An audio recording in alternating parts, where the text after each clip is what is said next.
Cavalier faithful, welcome on into another live edition of Cavs Encapsulated. I'm Jeffrey. Justin's next to me. Logan down below. We're just three buddies. We talk Cavs.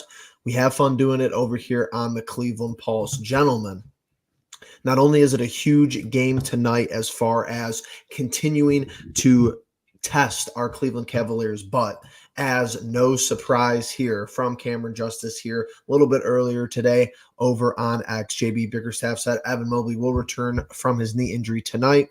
He'll be on a 20 to 24 minute restriction. Also to note, Darius Garland is extremely close to returning from the jaw injury. So we're going to talk about the game tonight. We're going to talk about the games this week, maybe have some predictions as far as when Garland will be coming back. But Logan, before I throw it to you, I just want to kind of remind everybody what we have been missing when it comes to Evan Mobley. And that is some of his some of his best scoring prowess of his career, and also 10.5 rebounds a game. So not something that could be overlooked. I think they've done an exceptional job as a team rebounding since he's been out. But as you can see here, 16 points per game, 10.5 rebounds, 2.9 assists. Logan, what does it mean getting him back with everything that's happened? What are you looking to see from him upon this return, and just how do you think it's going to be handled moving forward? Yeah, I mean, I'm expecting a slow start, but I think everybody should expect that. For Evan, it's more how does he handle that initial contact? It's been a little while since he's been out on the floor and in these types of games. And I will say returning in a game against the Clippers, that's no small task to ask of a player coming off an injury like he has. But I honestly, my hope and wish for Evan Mobley is basically to see two Jared Allens out there. What I mean by that is gang rebounding, protecting the paint, and taking the shots when they're there. For Evan, we've all talked about his jump shot. Is it coming around? Is it not coming around? Obviously, the clips will show you all those viral clips on Twitter. Oh, look, he can shoot now. We got to see it on the floor, obviously. So I think early on, even the first 5-6 games for Evan, I'm hoping for anywhere between 9 to 12 points, 7 to 10 rebounds. And honestly, I just want to see him kind of, his toughest task is going to be fitting into kind of what we do now offensively, because it's not going to be easy. He can't hang out in the paint. He's got to hang out in the perimeter. So there's a lot of things. Are the Cavaliers going to change that look? I wouldn't. It's been working. I think they have the system in place. Now it's about getting these players to buy into this system. And that's going to be the toughest ask for Evan, I think, coming back. But we sure as hell are excited to have him. It's going to be interesting because I'm glad that he's back for this matchup, because this is a matchup that you most definitely want him for. Not that you don't want him for every game, but this is one of the opponents that stands out on the schedule like, hey, this matchup is perfect for a guy like Mobley. I think it's just interesting, and it's going to be interesting to watch how the narratives play out, especially with how well we've played since the injuries to DG and Evan. But it's going to be a tall task tonight, like you said, Logan, to really come out and make sure that we maintain the same style and level of basketball that we've been playing. Justin, over to you. I know that you've really enjoyed the chemistry of this team, how they've been playing. I know that you've been on the upswing when it comes to, hey, who is kind of the one of the bigger performers in the stretch. And I think it's safe to say you would say JB Bickerstaff can't be, left out of that conversation, regardless of the play, regardless of who's stepping up from the bench. You've been given a lot of credit to JB Bickerstaff, rightfully so. How do you think he maneuvers this, upcoming stretch, specifically with Mobley, and then your boy on the back end, DG, coming along for the ride? Yeah, no. My biggest thing with JB, I think at the beginning of the season, a lot of our problems and a lot of like what I think were the issues were we weren't handling and taking care of the business that we should have been. There were a couple games early on when we had Evan and DG, at the beginning of the season, that we were losing games that we shouldn't have lost, and to teams that aren't better than us. And now I think in that stretch of games that we've been without Evan Mobley and Darius Garland, we've actually turned that around surprisingly and have started to take care of opponents who are not just on level or worse than us, but also to the extent of teams that are better than us. And, going through changes, Milwaukee's one of those teams. The series is 2-2. Certainly you can talk about how we've played 3 different head coaches for them, but atop the East, that's a team to definitely make a note of. So I think just to be able to take care of business and be in that upper echelon of the Eastern Conference right now is huge for JB Bickerstaff. His idea of bringing Evan and DG back slowly, obviously, is, I think, just a normal thought process. My real question will be, obviously you get one of the two back tonight. Who's going to be the guy who doesn't see a whole lot of minutes, who's been seeing those minutes? Fair enough. Yep. I've been pounding the table on for weeks with those two out and getting them back and how well we've been playing. Is obviously, a guy like Sam Merrill, who would have never seen the opportunities that he saw without those two being out. The question is, has, he made more noise than a guy like a Wade or, a LeVert or, Niang, who I think he falls in the capability of being able to, produce what we need from him to that extent from, Karras gives you, a lot of points on nights when DG and Mitchell aren't playing together. But Sam, he comes in and he just straps threes, So he obviously fits the team a lot better than a Karras LeVert does. So that's where I'm kind of going to be more interested than anything to see tonight, and especially when DG gets back, is what's the rotation? What's the minute split? Who's not seeing the court as much? Why are they not seeing the court as much? And kind of just go from there. Hopefully, we're a couple days out from the trade deadline. It would have been nice to get DG back so we could maybe get a look at what we really need right before the deadline ends. But maybe this will be a little bit of a boost in terms of just being able to get like a better picture for the last half of the season. Yeah, I mean, Jeffrey, if I may real quick, Justin brings up a great point. I mean, let's take Sam Merrill out of the equation. Let's talk about George Niang and Dean Wade, right? Because those are the forwards at the end of the day. Those are the guys that are going to be fighting for the minutes now with Evan Mobley coming back. The problem I'm seeing, and this isn't a bad problem, but Dean Wade and George Niang have both been stars in their roles, right? I think if Dean Wade goes to the bench, all of a sudden you don't feel his impact as much. And you can't ignore George Niang, who can come in similar to Merrill and can get hot and all of a sudden turn the game on its head. So that's the toughest part. Who can fill that backup role better? Because they're probably not going to start Dean or Niang at any point really in the season at full strength. They can't see a situation. Me and Jeffrey had actually talked before the podcast. Is there a world where Dean Wade can fill in like a Lauri Markkanen type of role and start at the three as a tall ball lineup? I don't know. Maybe. It just depends. But I definitely think that's the greatest point I got of Justin right there is where do you go, Dean Wade or George Niang? Obviously, luckily, it's still a regular season. You can still figure that out. We still have some time to go, but that will be something to monitor in the weeks to come as Mobley gets more and more up to speed. Definitely. So many interesting points there. Just want to give a huge shout out to the chat. Everyone in here, make sure you're hitting that like button. Ashton, Jack, Talking to Grub Media, Dr. No, welcome on in. Appreciate you being here. I know that the atmosphere is kind of ramping up here. You hit the halfway mark of the season. You're getting some reinforcements. You have a big-time game against a big-time Western Conference team. I want to talk about this because I'm glad that it's brought up, and I really do enjoy when the chat is interactive because I think it makes the show a little bit more free-flowing and just kind of easier to talk about some of the topics. Talking Grubby Media says, do you guys think that Mobley should come off the bench? And Logan also brought it up in it kind of an interesting point that we were talking a little bit before we went live. This is going to be, I don't think that this is something that's realistic because you're really not going to move a lottery pick who's, in the running for the Defensive Player of the Year award last year to the bench. However, with that being said, I'm curious to see what the starting lineup is. I was just looking on Cavs Twitter. I see they got the city edition, kind of branding going on, which actually looks pretty nice. I don't know if they've done that so far this year, but it looks nice. I've been waiting for the starting lineup because Talking in Grub and Media, this would be the game to do it. I was telling Logan earlier, if you bring Mobley off the bench, you're only expecting him to play 20 minutes.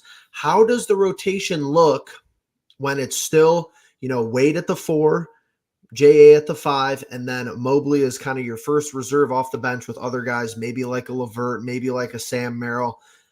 Is it the tandem of Mobley and Allen not being on the court, for the huge bulk of the minutes? Is that like something that's untapped right there? Or is that kind of just, maybe just more of a figment of my imagination? Justin, I like how you said what you explained basically was that it's a double-edged sword here because you have to get Mobley integrated, the culture, what he's coming back to, how they want to run offense, and how he's going to fit into that. But it's also, this is a bunch of minutes coming back in a short time period. We know that, Mobley and Garland are guys who play well over 30 minutes a game, whether it's 30, whether it's, at 33 range, however many it is. Don't actually know off the top of my head, but these are two starters here. It's not like you were missing your sixth man and, it's not like you're missing one starter in your sixth man or your sixth and your seventh man. These are your point guard and your power forward. So cornerstones, really. Cornerstones, correct. Is your young guys, your drafted pieces, your lottery picks. However, who kind of drops off from that rotational standpoint? Logan, I know that you kind of brought this up a little bit, but who's just a casualty of this rotation changing like tonight? Is it Wade going to the bench and he disappears? Or is it someone on the bench who has been playing an elite role since Mobley's been out? They kind of go away. Here's Logan, before you kind of give me some names here. I think Sam Merrill's safe. He brings just too much to this team, too much to this roster. He just is too much of a plus value added player to be able to sit him. I think Craig Porter Jr. is officially probably done playing for the rest of the year, specifically when Garland comes back, which is going to be unfortunate. We'll see him with spurts, but that's about it. I think it's either Niang or Wade, and I just think Wade is playing too good for me to sit him on the bench and kind of let him just rot there. So I think Niang is unfortunately the guy who takes the biggest hit in his minutes. Would you agree? Really quickly, I don't know if you said it, Jeff, but Serena Winters says that the starters for tonight are Mitchell, Strus, Okoro, Mobley, and Allen. Okay, so Wade to the bench. Okay, I'll say this much: that's what I was afraid of. Yeah, if I was coaching the Cavaliers, and I'm not, but if I were coaching the Cavaliers, it is quite a dilemma here because who do you want to lose? Dean Wade is far too good of a defender. He's shooting far too well right now. George Niang is starting to finally play up to par. In fact, I would say in some moments he's actually brought a little something. So if I'm the Cavaliers, at least in the early going here, I'm basically holding live game tryouts, right? Okay, so yes, things are going to change. Dean Wade's not going to see as many minutes. George Niang is not going to see as many minutes. That doesn't mean that neither of them have to see 0 minutes. So for me, if Mobley's coming off, it's Wade or it's Niang. I wouldn't even play them at the same time. I would try either out and see what works out. So it's going to be a lot to figure out for JB because you don't really want any of these guys to go to the bench. You don't really want to lose any guys. For me, I don't want to lose CPJ at all, but you're kind of right, Jeffrey. If he wasn't playing as much during this stretch, who's to say he'll see any minutes coming forward? So I think it's going to be kind of a live game tryout, who wins the spot. And then from there, if I'm coaching, it's all about matchups. I need some more shooting. I'm going to go with Niang. And I know Wade's shooting well, but I want a guy who's ready to just pull the trigger like Niang is. If I need a stop on defense and a guy that isn't going to be a detriment to my team in any way, maybe not a giant positive, but not a detriment, I'm playing Dean Wade. So I think they're going to learn a lot about themselves in the next couple of weeks. We as fans are going to learn a lot about the Cavaliers in the next coming weeks, and hopefully it all comes together and we're ready to go come playoff time. I think you make a really valid point there, Logan, that is matchup dependent, but I love that Jack Cooney brings this up because my thing is just piggybacking off what you just said, like I should never be seeing if I'm not seeing CPJ minutes, I should never be seeing Damian Jones minutes. Never. He should be as do not play every night. If he's out there and CPJ is not playing, I think that's gross oversight. Justin, you're the rotations guy. You're the minutes distribution guy, rightfully so. It's been a talking point with this team, with this organization for the last 2-3 years. Who do you think JB's going to round out the rotation with? And who do you want JB to round out the rotation with if it's different? It's really interesting because I feel like Logan was totally right. Like Niang and Wade are just the polar opposites of each other. When they're on and off, I would still probably rather have – here's the thing. With Dean Wade, when you're not getting his offense, at least you're getting his defense. Yep. When you don't get the offense with Niang, you're not getting defense from him. So there's a very big difference between them. And yet you get Evan Mobley back, who even we'll talk about him offensively. He's struggled. Hasn't had, the advancements that we thought. We thought maybe he'd be able to, hit the three ball a little bit better now. But my thing with Wade, and he's the guy that I'm 100% like he's losing minutes. It's just a matter of the reason why they went out and got Niang is to fill the like Sam Merrill version of what you need at the 4 and 5 position. Now, do I think that's the best? I really don't. Niang's one of those guys where I've done a complete 180 on him, where I went from like preseason thinking that he'd be great. I'd buy a jersey, whatnot. And even though he's played great in like the last 10 games, I'm sure he's probably above 12 points or something, but and shooting the three really well. But he just falls under that category of like Chetty Osman, where either you're golden or you're nothing. And I don't know that I can sustain that in the playoffs again, because I'm just like, if I got to watch him put up 3 or 4 threes and only make one, or completely brick all of them, and then he, is on his back with his feet in the air on defense, I'm going to lose it. Come on, you don't love that? Lose it. Yeah. So, yeah, for me, Dean Wade's going to be the one who takes the minute loss. I don't want that. I think, obviously, a guy like Karis LeVert is just sitting on this roster, taking minutes away from guys who do, like, fill legitimate roles on this team. You guys were talking about CPJ, talking about Dean Wade. I just think that there's a lot of minutes that go to Karis LeVert that you could definitely spread out throughout this team and probably have a lot better role specificity and just better rotations in general. So, and Justin, what's a shame is we got and get George Niang to fill a role right this offseason. That role was supposed to be Dean Wade, but he was injured last year. He didn't show up in the playoffs. He didn't really do anything to make us believe, oh shit, we just gave this guy $8 million, or what did we give him, $6-8 million, something like that for a couple of years. And he hasn't filled that role, and now he is, and now we're left with another headache. It just feels like a headache after headache. And that's the one thing, like we give Kobe Altman a pretty hard time here, but that's the one thing that like it's tough to really, really get into, because a Ricky Rubio who's gone now is essentially replaced by a second round pick in CPJ. Like I think a lot of people miss that fact of like, oh, all right, we went and signed Ty Jerome because we knew Ricky Rubio wasn't going to be, playing this season. All right. Well, Ty Jerome goes out with an ankle injury that turns into a surgery. But again, like, luckily we have a guy like CPJ on the bench there.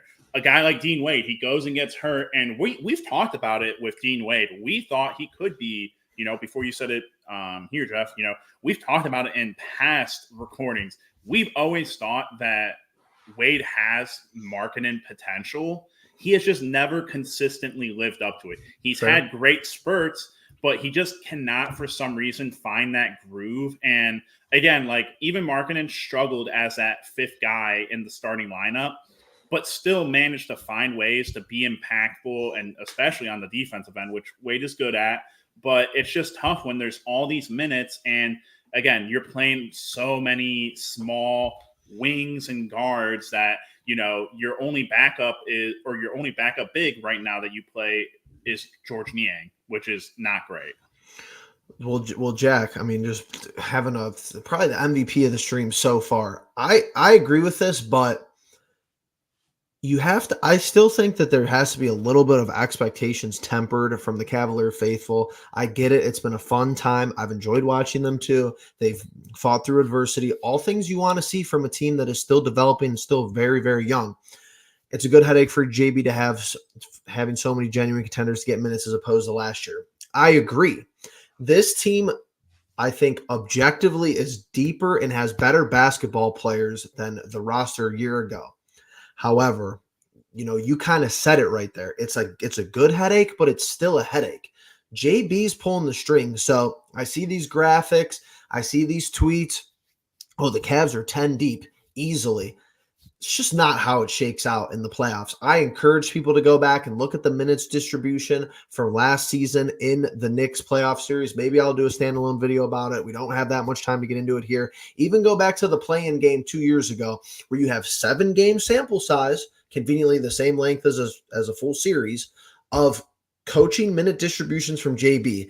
He's not playing 10 guys. Like, there's people that are going to fall off. If he plays 10 guys and we win a playoff series, I'll tip my cap to him and I'll be extremely, extremely impressed and extremely surprised. We would only be lucky if he played like 10 guys, if like he was switching them night in and night out, like who he's using, like one night he's correct. Like, that's what he did. That's what he tried to do in the Knicks series. He was like, all right, first game, we absolutely played like dog water. We didn't see a Danny Green minute. And then in the second game, we see like 20 to 24 and, but still, it still averages out. It's like, all right, well, Danny Green was 8 minutes per game that playoff series, but it's like, we're deep, but we're only as deep as JB wants us to be. Like, if he gets into playoff mode and you go 5 starters and it's LeVert and Merrill, that's all you're going to get. And it's just weird, Mobley's out, Allen's in, Allen's out, Mobley's in, Don's out, DG's in. If it's this mismatched stuff,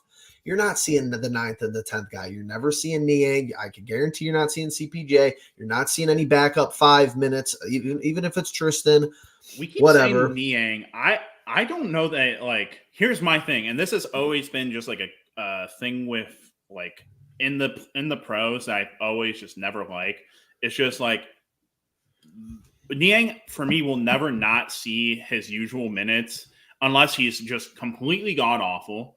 But he's paid way more than everyone else that we're listing, and that's my biggest issue. Like, I don't think that JB... But he's not paid as much as LeVert. Well, and that's the thing.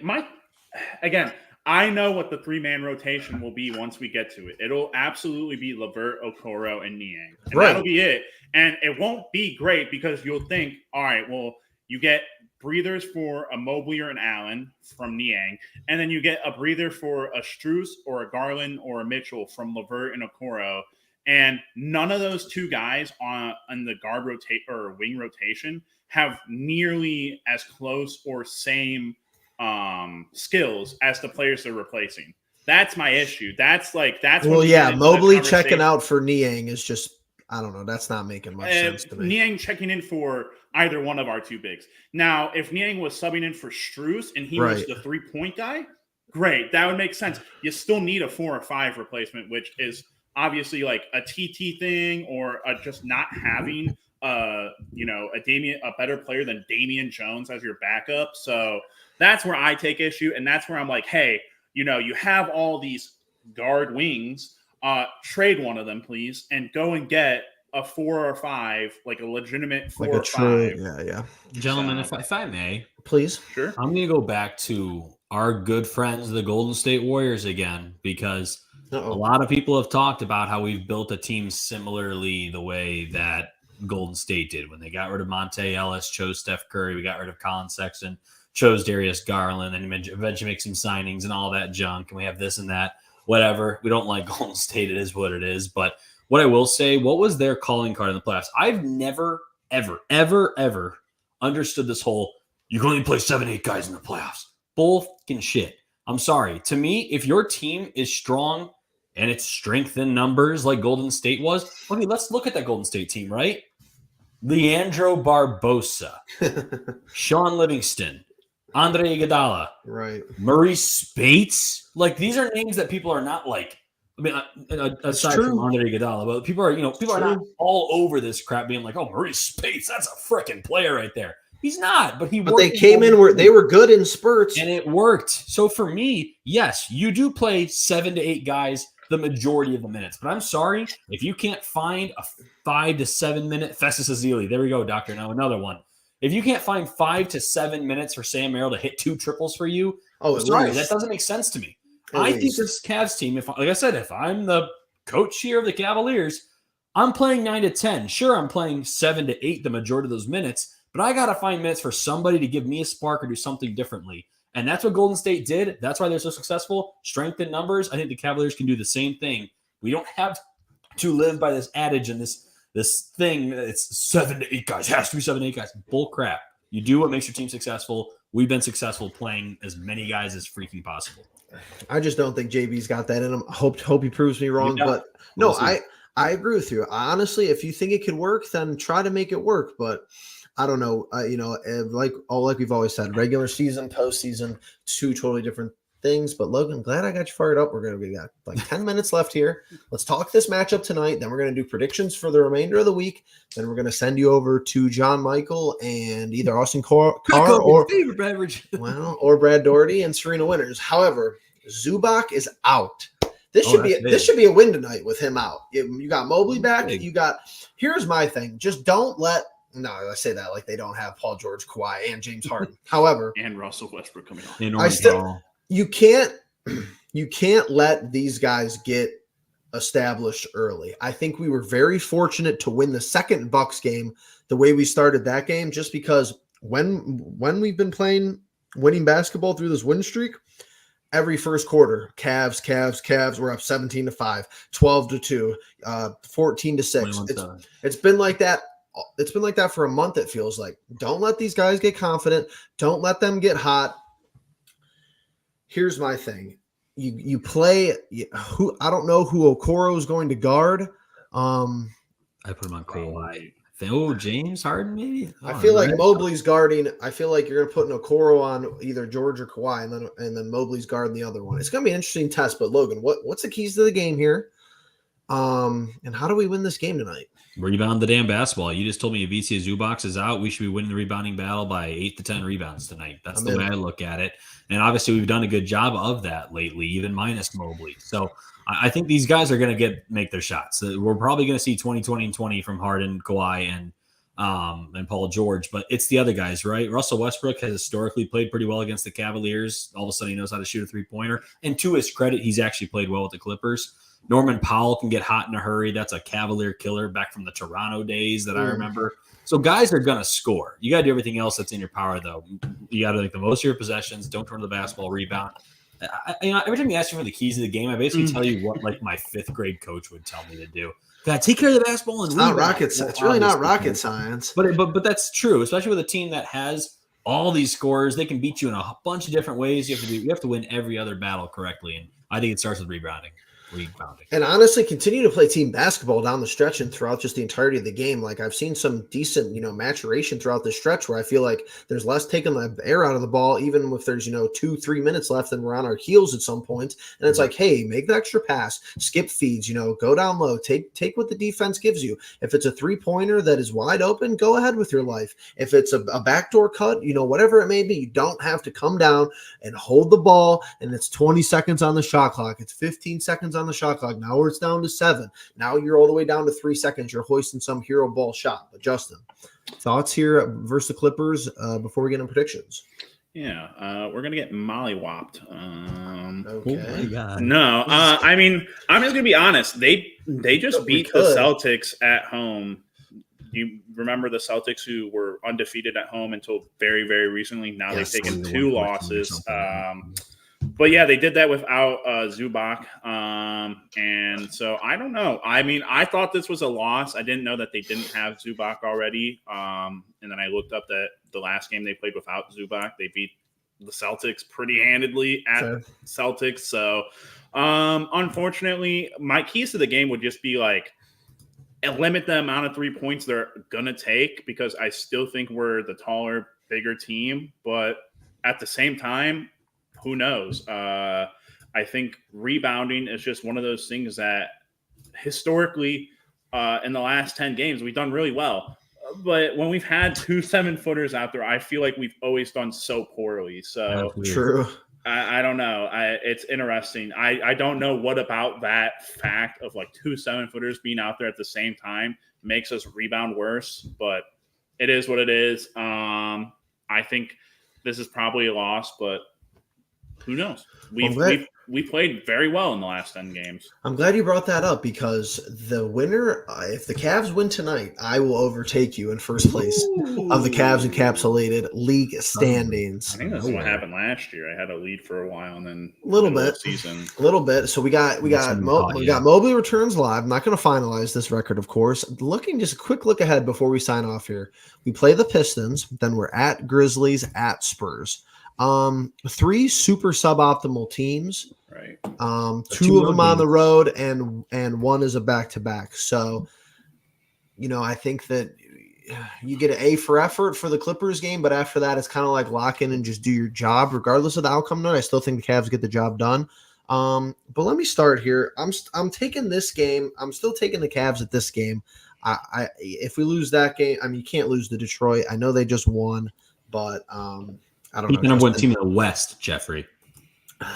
Well, I mean that's fine. I mean, do you want to take them? Do you want to take them? You want me to put you down for the Cavs? Okay, fair. That's what I'm saying. So okay, Cavs. All right. Is Ja Morant out? He's out for the season. Did he get hurt? This is what I'm doing here. Even though I really want to say we falter on a back-to-back because I think you're going to see some load management here, but I think you get Garland back this game. Extremely close is what we heard. So I heard Pistons game. Well, even better. Garland. Fair enough. That's a back-to-back. Even better. Okay. Pistons won 2 out of the last 3 per Doctor No. So, but he might not win. Garland Mobley might not play back-to-backs early on. No, I don't think so. I don't think you'll see Mobley play this Grizzlies game, but I don't know. I think we beat the Grizzlies. I think Wemby goes like rookie masterclass on us a little bit. Well, Justin, you're leading the way, so why don't you go first, bud? I'll take Cavs, Logan. You're on Cavs? Yeah. All right, give me the Cavs. We've historically played really bad in San Antonio. That's what I'm saying. I'm going back to the Cavs strategy. That was working out pretty well. It's going to have to go back. Logan, you could go to this game. Yeah, you going to this game? What's going on? I went. You could go see Wemby.